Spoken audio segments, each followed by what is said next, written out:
Hi, I'm John Green, and this is Crash Course European History. So, as you'll recall from our previous episode, a declining European population due to disease and war in the 14th century meant that labor had become much more valuable, which shifted long-held beliefs about how society should be organized. Amid all this upheaval, and to some extent because of it, the Florentine author Francesco Petrarca, aka Petrarch, was unleashing his critique of 14th century life.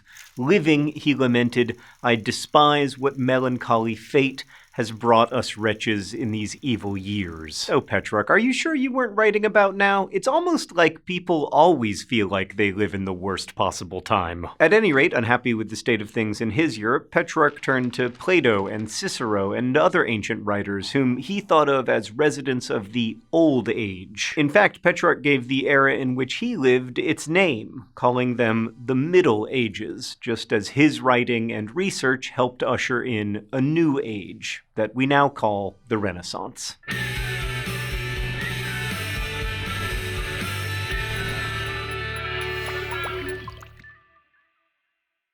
According to Renaissance author Leonardo Bruni, in the early 15th century, Francesco Petrarch was the first with a talent sufficient to recognize and call back to light the ancient elegance of the lost and extinguished style. The Renaissance, meaning revival or renewal, harkened back to what was seen as the bright light of classical antiquity, which had then been obscured in the dark and ignorant Middle Ages. But in some ways, the Middle Ages existed simultaneously with the Renaissance. Like, just as scholars were reviving translations of Plato and integrating knowledge from the Islamic world, the bubonic plague went on killing people. And in Petrarch's hometown, ordinary people like the Ciompi were vigorously protesting living conditions. Which brings us to an old question here at Crash Course.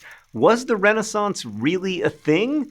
Was it in fact just a continuation of the medieval world, or was it the dramatic change that Renaissance thinkers believed it to be? The writers and thinkers of the Renaissance scoured monasteries for ancient works, initially written or at least influenced by Roman writers.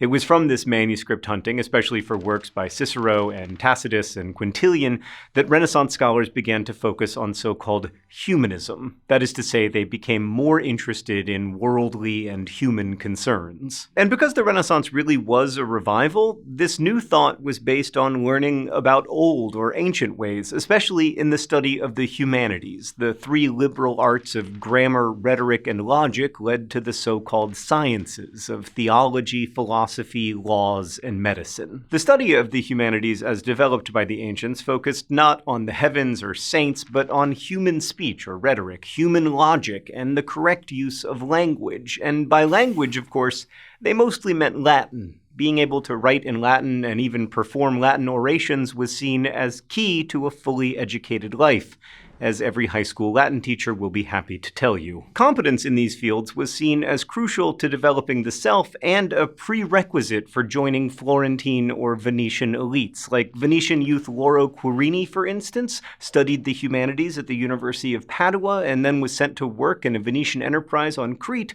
fully prepared for his new job as a commodities trader, although he also worked as a translator and a writer. You might say that he was a real Renaissance man. I'm sorry. The Italian city-states were the heartland of the early Renaissance. In these prosperous cities, artists, composers, writers, and scholars thrived alongside the commerce that paid for everything. Urban merchants and manufacturers built a brisk business that brought in products and ideas from around Afro-Eurasia, and some families achieved immense wealth, which allowed them to support the world of Renaissance thinkers and artists in a system called patronage. I would like a phenomenally wealthy patron like Lorenzo Medici. If any of you are out there, I am available. And I would like all of your ducats. You can visit patreon.com/crashcourse. But at any rate, banking institutions also sprang up, and bankers funded civic events and the construction of lavish cathedrals. Bankers also backed or personally paid for the building of masterworks in the classical style, that is, in the style of the restrained, stately design of the pre-Christian Roman Empire. Did the globe open? Is there a neoclassical piggy bank in the center of the world? There is! You know all the white statues of the Renaissance that take their whiteness from the white statues of the ancient Greeks and Romans? Yeah, they were not white. They were painted. Here are some of our best guesses of what actual classical statues looked like, and as you can see, not very much like neoclassical white piggy banks. Nonetheless, the idea of unpainted marble or porcelain or whatever has proven so powerful that even though we now know that ancient statues were painted, we still don't paint our neoclassical ones. Bankers also financed artists needing funds to complete their works, including Botticelli and Michelangelo, and city governments themselves were also important patrons of the Renaissance, while individual leaders often spent as much as 6% of their personal income on the arts. Why? Well, largely for the same reasons that rich people fund art and buildings today, for status, for recognition, and maybe even for the love of beauty. But also, funding public art in cathedrals and the like served to legitimize the wealth of those families. The church couldn't very well condemn merchant wealth if it was used to build churches, nor could the governments that came to depend on that wealth. We see this again and again throughout history. Wealth supports institutions that in turn legitimize that wealth. Regardless, in these artworks you can see the paradoxes of the Renaissance. Paganism is combined with Christianity, as it often had been throughout European Christian history. Profit-oriented bankers financed the church, which was run by priests who'd taken a vow of poverty, and founded by a figure who, in the Gospels, overturns the tables of moneylenders in the temple. Also, in these city-states, access to a more humanistic educational approach helped boost economic growth and fueled the creation of much art and architecture that is still really influential. Now, many city-states participated in this humanist revival, but its headquarters was undoubtedly Florence.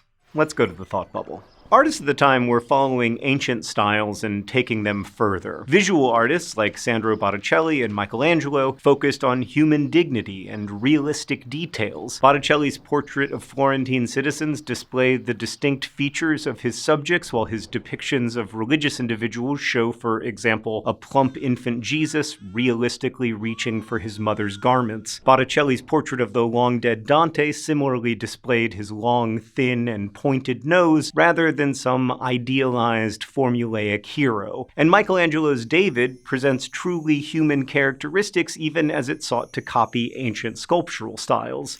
Across the spectrum of Renaissance art, anatomical accuracy flourished, which you can see in Michelangelo's sculptures and also in the work of fellow Florentine Leonardo da Vinci. Both artists, incidentally, were able to render the human form in part because they both dissected cadavers. And nature, as a setting for humans, and thus humanism, was also glorified in Renaissance art, as you can see in The Birth of Venus. Botticelli's painting focuses on the mythical goddess from the classical world, but at the same time, she's about to be clothed in the flowers found in the natural world of the countryside. In short, the artists of the Renaissance focused on situating a realistically depicted human body in both its natural environment and its civic setting. Thanks, Thought Bubble. But amid this prosperity and cultural revival, Florentine history was marked by a succession of economic and natural shocks, class divisions, corporate rivalries, party struggles, conflicts with the church, and especially political crises. And those arose from threats of external invasion, but also from internal tyranny and discontent among the lower classes. Like Venice, Florence took great pride in being a republic, although it was a bit different from contemporary republics and exceedingly unstable. Like, there weren't really elections. Instead, names of members of Florence's guilds would basically be drawn out of a large leather bag, and if your name was drawn, you got to serve on the signoria, which ran the city. And if you weren't psyched about the job, no worries, because new signorias were chosen every 2 months, which might make it seem like a lot of people were able to participate in civic life, but one, in order to be a member of a guild, you needed to be debt-free and male and well-connected, and two, in truth, the lotteries were often rigged, with wealthy families tending to win places on the signoria. Also, there were frequent coups and counter-coups, and the Republic would often cease to be republican and at times become downright monarchical. It was all quite Game of Thronesy. One might even say that it was a bit Machiavellian. And no wonder, because the political theorist Niccolo Machiavelli did live in Florence. We'll discuss him more next week, but for now, it's important to know that he saw and suffered through much of this turmoil, including the rise and fall and rise again of the Medici family. The Medicis were tremendously powerful in Florence, although contrary to what you might read, they weren't the only important family in the Renaissance, but they did make huge sums of money in banking and investing, and they were important patrons to artists. In fact, Michelangelo carved one of their tombs. Cosimo Medici and his grandson Lorenzo dominated the second half of the 15th century in Florence, while successive members of the family perpetuated its power and patronage by serving as popes in the next centuries. Machiavelli argued that the Florentine Renaissance's golden age ended with the death of Lorenzo de' Medici in 1492 and the invasion of the barbarians. Of course, barbarians mostly means not us throughout history. In fact, the word itself comes from a feeling that the language of barbarians sounded like bar, bar, bar, bar, bar, bar, bar. Anyway, these particular barbarians were French, so I guess it sounded like bar. I wasn't very good in high school French. And so we return at last to the old question. Were there really broad shifts away from the religification of all aspects of European life toward the human and the secular in the Renaissance? Like, yes, Michelangelo sculpted David, but he also painted the ceiling of the Sistine Chapel. Perspective matters when you ask these questions. Something important and new was happening in 14th century Florence and Venice and Milan and so on among merchants and intellectuals, but the lives of average people, especially peasants, were not much transformed by this humanist thinking, at least not in the short run. But in other ways, ordinary people did also have a renaissance. Ancient authors were translated into Italian and French, which allowed those without access to Latin to read Cicero and the like. But of course, most Italian peasants couldn't read anything. Historians also debate whether women experienced a renaissance. Women were among the patrons of the arts. Isabella d'Este sponsored musical events and loved Petrarch's poems so much she had music composed for them. She also sponsored painters, maintaining contacts with Leonardo da Vinci. But Isabella d'Este and her similarly accomplished sister Beatrice are often seen as the exception. In general, men, according to 15th century writer Laura Serreta, discounted women's intellectual worth. Deliberately following Petrarch's path as he had followed Cicero's, Serreta wrote a famous letter to one misogynist that read in part, "I cannot tolerate your having attacked my entire sex. With just cause, I am moved to demonstrate how great a reputation for learning and virtue women have won by their inborn excellence manifested in every age as knowledge." Also, the rise of Roman legal thinking meant the rise of the paterfamilias, the idea that the father is the center of every family and also the center of power. All of which is to say that the Renaissance saw tremendously important developments in the intellectual and cultural life of Italian city-states, developments that would soon be exported to other communities. But we have to be able to shift perspectives. To the Medicis, the Renaissance was definitely a thing. To many peasants, it was not. We remember the Renaissance today partly because it's helpful for historians to periodize history to frame their analyses, and partly because so much Renaissance thinking shapes our thinking. And I think it's worth remembering how the ideas of the Renaissance continue to resonate for us today. I mean, consider, for example, the feeling that the current age is so full of corruption and destruction that we must return to the purity of some bygone era of greatness. That Renaissance thinking seems very relevant indeed. Thanks for watching. I'll see you next time. Thanks so much for watching Crash Course European History, which is filmed here in Indianapolis and produced with the help of all of these nice people. Our animation team is Thought Cafe, and Crash Course would not exist without the generous support of our patrons at Patreon. Patreon is a voluntary subscription service where you can support the content you love through a monthly donation and help keep Crash Course free for everyone forever. Thanks again for watching, and as they say in my hometown, don't forget to be awesome.